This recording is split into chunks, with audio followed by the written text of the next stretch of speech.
Hi everybody, welcome to Off the Tee. I'm your host Jared Levy. Today we're at Bunker Hill Golf Course and I'll be joined with Mike Sullivan, PGA professional out here.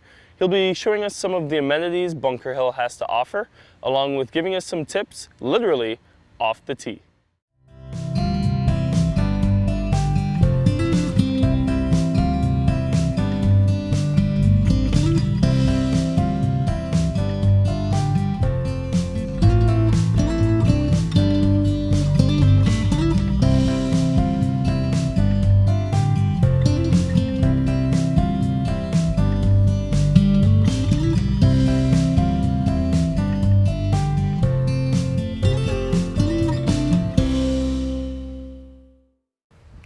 All right, Mike, thanks for having us out here today at Bunker Hill Golf Course. How long have you been working here? Since March of 2015. Okay, and when did you get into golf? Boy, I was a late bloomer, but I got into golf when I was 15 years old, which I'm 58 now, so about 43 years ago. But that was up in Michigan when I started to find the game of golf. Okay, and how long have you been a PGA golf pro? I've been a golf pro since 1985. I went to a four-year accredited PGA school up in Michigan. And once I graduated in '84, I officially got my PGA card in 1985. Well, tell us, what do you love about Bunker Hill? What does Bunker Hill have to offer the community of Dubuque? You know, Bunker Hill is, there's so many things in my mind that it offers to a lot of people. First of all, its location. It's centrally located to the whole city, so you know, just about anywhere in the community you can get here in 10 or 15 minutes, whether you're staying at a hotel on the east end or the west end or downtown. The golf course itself lends it real enjoyable for all levels of players, from kids to middle-aged people to even our older generation golfers that are out here playing. It's the yardages are set up so that it's a very desirable golf course to play. Oh, nice. Yep, I've been out here a few times and definitely enjoyed my time playing Bunker Hill. What events do you guys have, whether throughout the week, on the weekends, any best shots and things of that nature? You know, we got a lot of things going on here out of Bunker. First of all, as far as the week is considered, Monday, Tuesday, and Wednesday and Thursday we're filled with leagues. We have both men and women leagues. They primarily are in the evening. On the weekends we do a lot of outings on the weekend. Some of them are private parties, some of them we have some in-house events. All of our holiday weekends are filled with best shots. So Memorial Day, July 4th, Labor Day, we have a best shot, which gives everybody an opportunity to come out and enjoy some golf. And then we also have some in-house events, like for example this coming weekend we have our two-day two-man event, which might be one of the most popular events in the state that I can think of. We have 288 participants both Saturday and Sunday. And I've been in golf my whole life, and very rarely have I seen 288 people playing an event. That's a lot of golfers. Yeah. And outside of the events, do you guys have any programs and specials throughout the week? Or? Yeah, we do. You know, for our kids, we offer a reduced greens fee. That kids 17 and under can come out and play for $10 all day long. It's a great deal. Yeah, it's a great deal. Of course, we want the youth to play. They're our future. We also have a senior rate, greens fee rate of $15. If you're 62 and retired, come on out and play some golf. You get a nice reduced rate there. And outside of that, we pretty much, that's what we have. Okay, so the specials are pretty decent there, and I've heard about this junior youth program. Can you tell me more about that? Yeah, we have a great program. We start with kids 7 to 9 is one age group, 10 to 12 is an age group, and 13 to 15 is an age group. And we do a 6-week program on Wednesday mornings. And there are hour sessions for each age class, and it's really reasonably priced. It's $45 for the kids to get 6 hours of instruction from myself and my staff. And this year we've seen a good number of increase in participants in that, which we're real happy about. So it's a beautiful course out here. What are a couple of your favorite holes? You know, there's a good number of holes out here that are really kind of fun, that can become your favorite. Some of it's aesthetic-wise and some of it's playability-wise. A couple of my favorite holes are number 5 on the front 9. It's a par 5. It's just a beautiful view. Once you tee off, you get out in the fairway, you're looking down at the green and you just look out into the trees and you can see Wisconsin and Illinois and Iowa. It's just a great, beautiful hole to play. Another hole that is one of my favorites is number 9 here. It's a par 3. It's kind of the final hole. If your match is coming down to the final hole on the front 9, it's a great little par 3 that plays anywhere from 135 to 150 yards with a pond right front of the green, which sometimes can eat your golf ball up. So it's a little uphill shot. It's a testy little par 3, so it's fun to enjoy. Nice.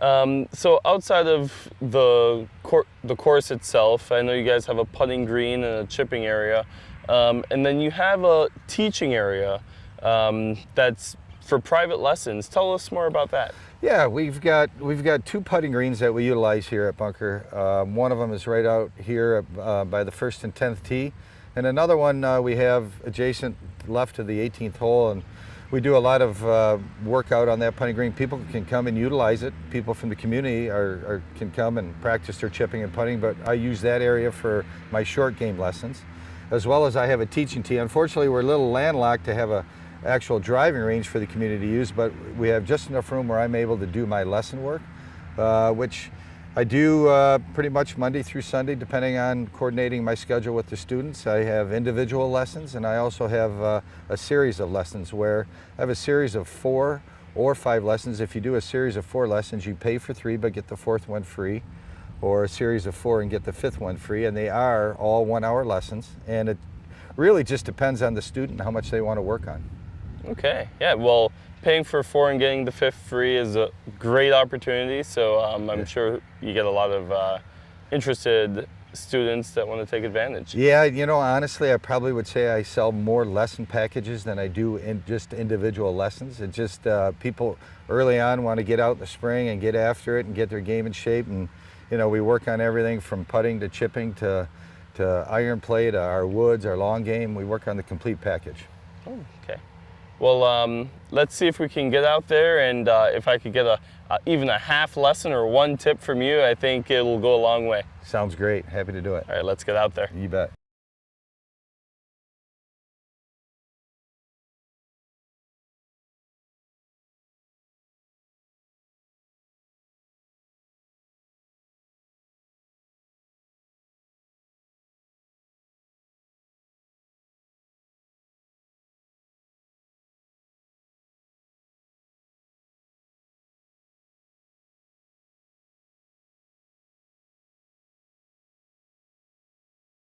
Okay, Mike, so here we are at the teaching area. Nice view. I can see some of the other holes off to the side there. Right. But when you have a student and you're about to give a lesson, what's the process? You know, typically before we get going and hitting any golf balls, I do a lot of Q&A with the students to find out a little bit about their history in the game of golf. How long they've been playing, have they ever had any lessons before, are they a brand new beginner? I try to get an idea of what I'm working with.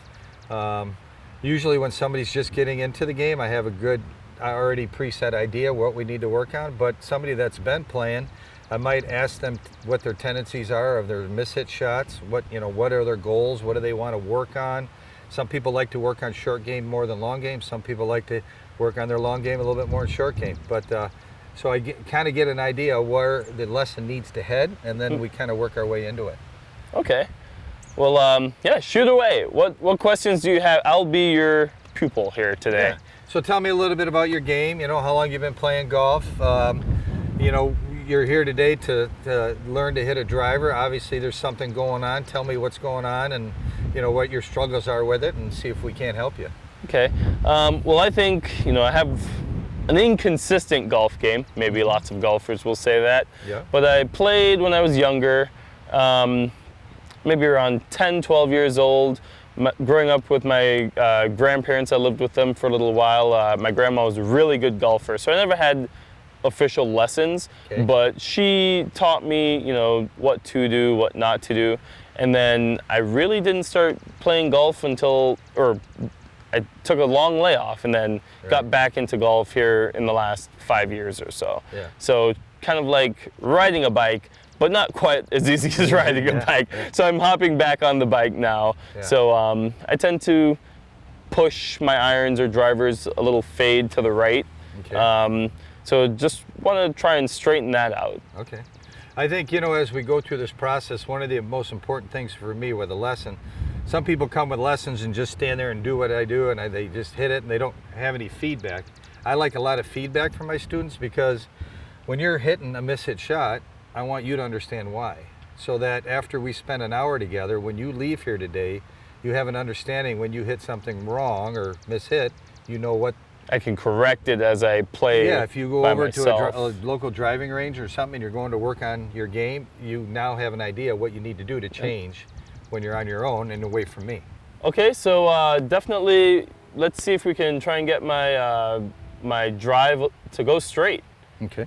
I know you're here to work on your driver, and we'll get into that, but what I'd like you to do is just warm up with a couple iron shots, because a lot of people do slice the driver more than they would an iron because of the loft of the club. But your swing is your swing, so I kind of want to see what happens with your iron, and then we'll transfer right into the driver. But we just need to watch a few swings so we can see what's going on with the golf ball. Any specific iron that I should grab? No, you 1, can grab 2? 7 iron, 6 iron, somewhere right in that range would be fine to have. 7 iron. 7 irons. Oh, look at that. We kind of knew what to grab right away. Yeah, so all I want you to do is do what you normally do. Just as if you're out playing or at a driving range, and let me just watch you hit a few shots. A lot of times my lessons, after I go through a Q&A, I just watch somebody hit 3 or 4 balls, 5 balls. I don't say a word. Yep. And I'm gathering my thoughts. I'm looking at how you're gripping, how you're standing, and then we try to make some adjustments. Okay. Okay? Oh, sounds good. I'll just hit a few here, and you can just judge me as I there you go. Make some mishits.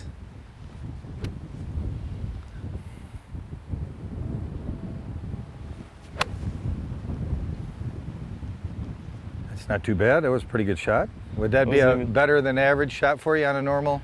On the, maybe a little better. The thing is, can I do that every time? Right. I would go back to being inconsistent, and I'm sure lots of golfers are like that. Is it, do they get lazy?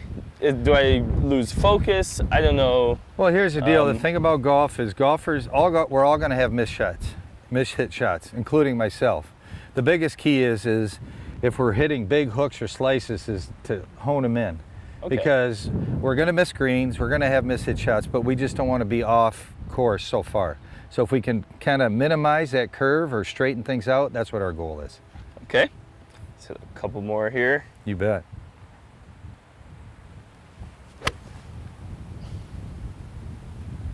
Okay, not too bad.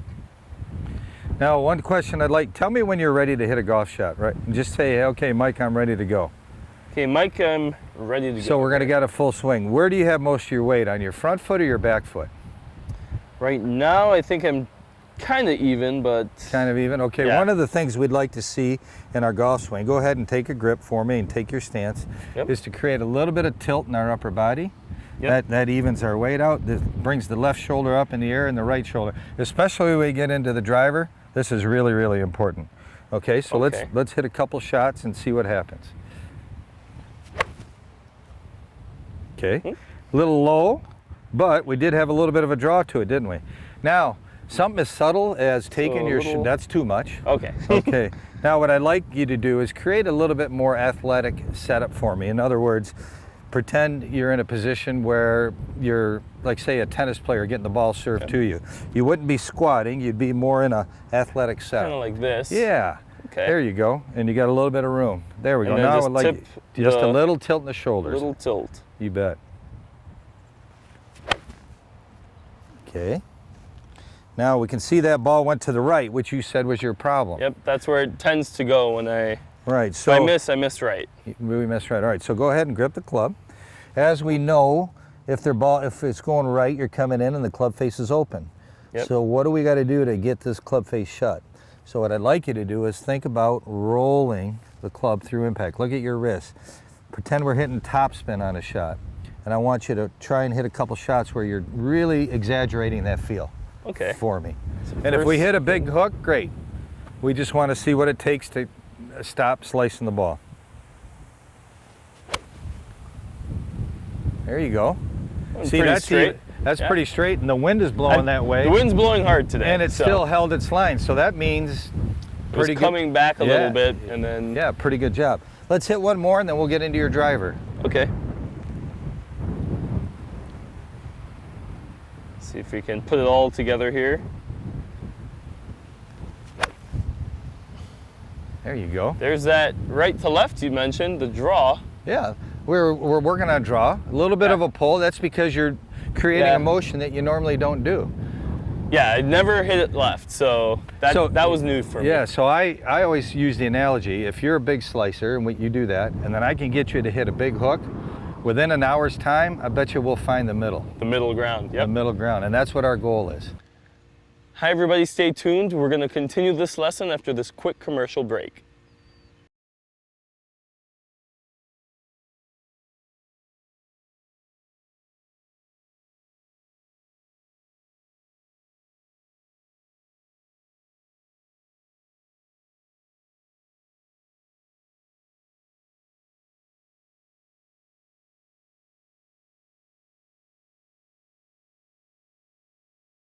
Okay, so now I have my driver. Should I use the same swing motion as the 7-iron that we were just talking about, rolling that top spin Right. at the follow through? So that's a great question. One of the things I'd like to ask you first is, what do you do different with your setup with your driver than with your iron? And what I mean by that, tell me about your stance, where you place the golf ball in your stance, and what do you think about first before we get into something? Okay, so with the 7-iron, I typically keep it right in the middle, and I know just from playing a few rounds and talking to other people that you want the ball a little bit further forward in your stance. Right. So I do that. It feels a little off to me, so I don't exaggerate it too much, but I try to stand further back and have the ball forward in front in my stance. Okay. So as we get into the driver, it's the longest club in the bag. So there's some things that we need in your setup in order for it to work right. So, and what we mean by that, because it's the longest club in the bag, obviously our ball position's forward, but we've got to have a much wider stance. Okay. Also, when we get set up to the golf ball, we want to have a greater tilt in our upper body so the left shoulder's up in the air. Also, when you come take some lessons, if you were to go through a series of lessons with me, which we talked about earlier, you'll notice that when we talk about short game, I've got the weight on the front foot. Your irons, I want you to be even, but with a driver, since we got a much wider stance, I want you to have about 55% of your weight feeling like it's on your right foot. Now that doesn't mean I want your knee bent. I just want you to be leaning a little bit more to the right for me. Okay, so these are a lot of things that I definitely haven't thought of. For me especially, I think the big one is the tilt in the shoulder. So we might see a funny golf shot. We might see one. Now here, take in mind, one of the things I tell my students, just to ease, make them feel comfortable, I don't care if you whiff the ball, I don't care if you top it, slice it, hook it. We got to get you to change a little bit. So it might take 3 or 4 swings for you to get comfortable with that. Okay. So you got to keep that in mind. All right. I'm not too embarrassed to miss. I mean, it happens anyway. So if it happens trying to get better, it makes sense. So let's widen our stance. Give me a little bit more reach. A little bit. So yeah, there you go. Excellent. Now I'm going to jump in before you even hit one. I want you to now look at it. By tilting, look where it moved your eyes behind the ball, didn't it? It did. Okay. So normally I'm here. Normally you're there. I'm going to be here. Yep. Now I want you to, what we talked about earlier as far as the club head goes, I want you to just think about that and make your normal swing from that position. Okay. But exaggerate the tilt. There you go. Good. Okay. Hey, we topped it, but look at it, had a hook spin to it. So that wasn't better. Baby steps. Baby steps. There's always a positive. Okay, let's do it again. All right. So the tilt. Yep, tilt a little more to the right. It's good. More See, here. it feels funny, doesn't it? It does feel very different for me. Okay. You do finish good, right? You're up on your toe. You're looking good there. Let me stand behind you and look at your address position. All right, now, give me a tilt. Okay, I'm going to ask you a question. I don't want you to swing it, but if I stood right here and I said, okay, you got to take the club back without hitting me, where are you going to swing it? A little more around your body, right? Yep. All right. So not not up and down. I want you to feel It's kind of a around. pull back here. Yep. And then let's really rotate that club the best we can. Let's do the rotation. Keep topping it. Okay, so we're topping the ball. Now Tee it higher? No. Generally speaking, if you top the ball, a player has a tendency to move their head up and down. So if I were to swing the golf club, let me just hand that for a second, and I were pretending to make a swing, right? I want you to watch my head and my chest for me. You can see the tilt, right? Yep. What do you see happen when I'm swinging? It's pretty straight. It's pretty steady. Yep. Generally, what happens when somebody tops the ball, they'll get back and they'll pull up. So let's take a practice swing. Stay down. Yep. Let's keep this guy still. Keep the noggin still, back. There you go. Now, let that come up after you hit it, okay? Okay. Yeah. Well, that did feel better.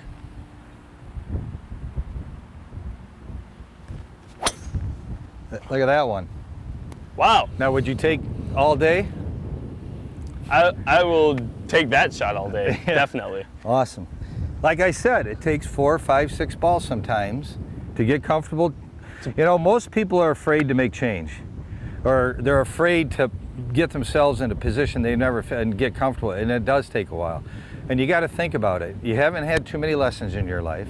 Yep. You've played golf one way, so you've got this repetitive motion.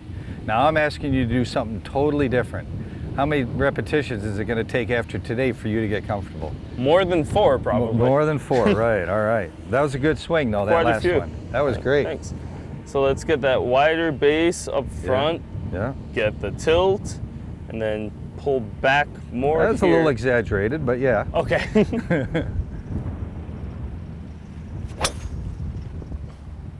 That one had the fade, but I think I didn't. Yeah, you could tell the Roll. club face is open. Yeah, I I mean, definitely we hit it came good. through like this versus. Now, would you say That. contact was pretty good? It was still pretty solid, but just had a little fade to it. Yeah, I'd almost maybe even take that. Yeah, so just we have to really work on our swing path, which is around a little bit more. And then we really have to work on trying to get the face to close down. Okay, Jared, so go ahead and set up to the golf ball for me. Okay. We're working on our setup here still. So remember that athletic setup, first of all, to begin with. Let's give me a little more tilt in your shoulders to the right. Good. All right, now let's really work on trying to rotate the club face through impact. All right, great job. Nice. Now, you do that enough times with enough repetitions, right? So we hook that one a little bit. But the one thing you do really good in your golf swing is you transfer your weight. A lot of people don't do that. So if you keep working on the club face, keep working on transferring your weight, I got to believe you're going to start driving the ball really good. If I can do that half the time, I'll be happy. You'll be happy. Awesome. Sometimes I like to spray it, but let's end on a good note and let's head out to the course. Let's do Get it. a couple holes. Sounds great. All right, Mike, so we're at hole 9 here. Tell us what to expect. Well, this is the 9th hole here on the front 9, obviously, and so we got a par 3 that plays between anywhere from 135 to 150 yards. It's a little uphill shot with some water, short right of the hole, so it's kind of a tricky little par 3. You got to kind of make sure that you try and land it on the green. If you're going to miss the green, the idea is to miss left, because obviously we're trying to stay out of the hazard or the penalty area in the new rules of golf. Yeah. But if you do miss the green to the left, it allows you just a nice little chip up on the green and hopefully a 1-putt par. Okay, well, I'll let you take your shot and I'll try and follow your lead. All right, sounds good. Let's hopefully we both hit the green.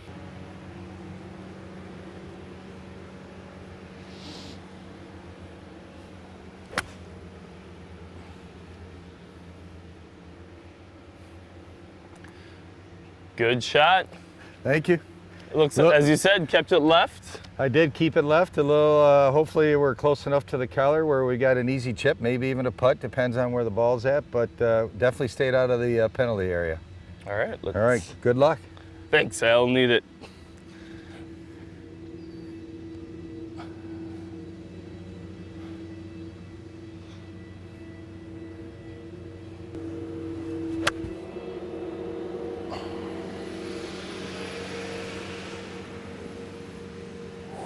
questionable bounce there. Yeah. I'm hoping I'm safe. It's, you know, it did kick a little bit to the right. Hopefully it stayed out of the hazard. I guess we'll find out when we get up there. Yep. All right, well, here I am. Missed the green, but more importantly, missed the penalty area. Right. Stayed dry. How should I approach this one? Yeah, you know, the neat thing about here is you got a little chip shot, and like you said, good thing we stayed out of the penalty area.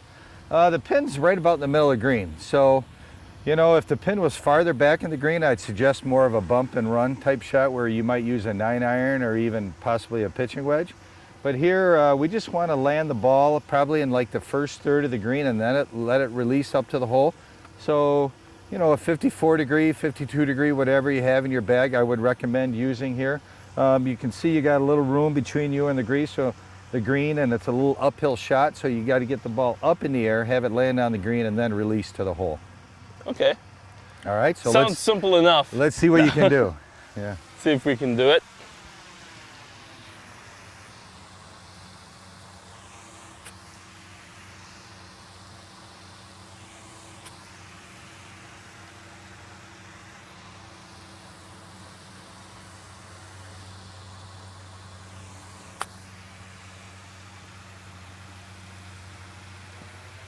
Okay, not too bad. Maybe flew it about 5 feet farther than I'd like to have, but a little deeper than I meant to. But you know, hey, in all cases, you have about a 10-foot par putt, which is not too bad.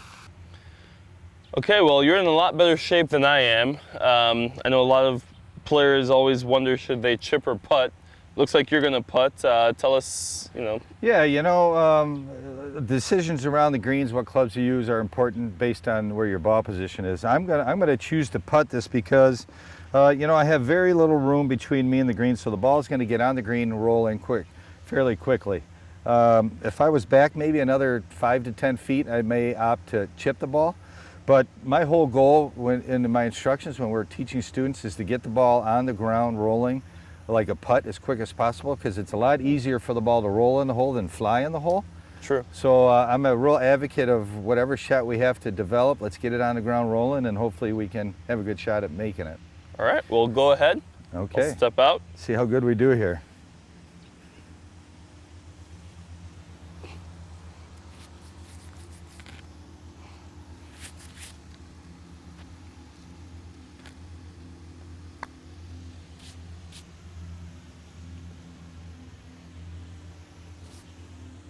Good shot. Thank you. Thank you. Not too bad. A couple feet. Hopefully we'll make a par out of this. Yep. Okay, so I have a longer par putt than you do. Any advice? Yeah, you know, Jared, I got a good feeling about this, but I think you're going to make it. You've got like a 10-foot putt. You know, it looks fairly straight, but I think it's going to break just a little bit left. So, you know, maybe play it 1 inch, 2 inches to the right of the hole or right on the right edge, and just give it a nice little touch and see if it doesn't fall in the cup. All right.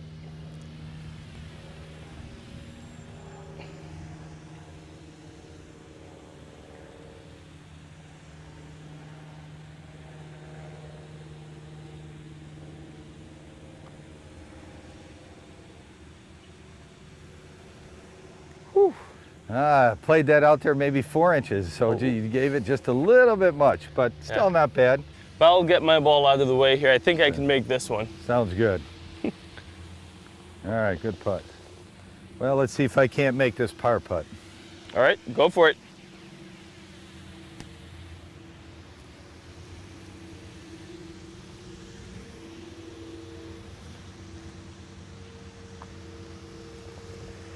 Well done. Got her done.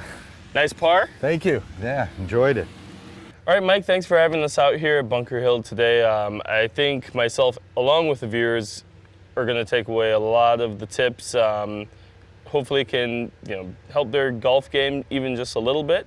And I hope to be back out here very soon. Well, great. Well, we hope to see you out here as well. And from a Bunker Hill standpoint, we appreciate the opportunity. Having you guys come out, showcase Bunker Hill a little bit, tell you a little bit about our programs, and as well as the viewers, maybe a golf tip here or there that might help them as well, and hopefully we'll see you soon. Yeah, definitely. All right, thanks. Hi everyone, thanks for watching. Today has been a great day at Bunker Hill Golf Course. Big thank you to Mike Sullivan and the rest of the staff for making today possible. I'll catch you next time off the tee.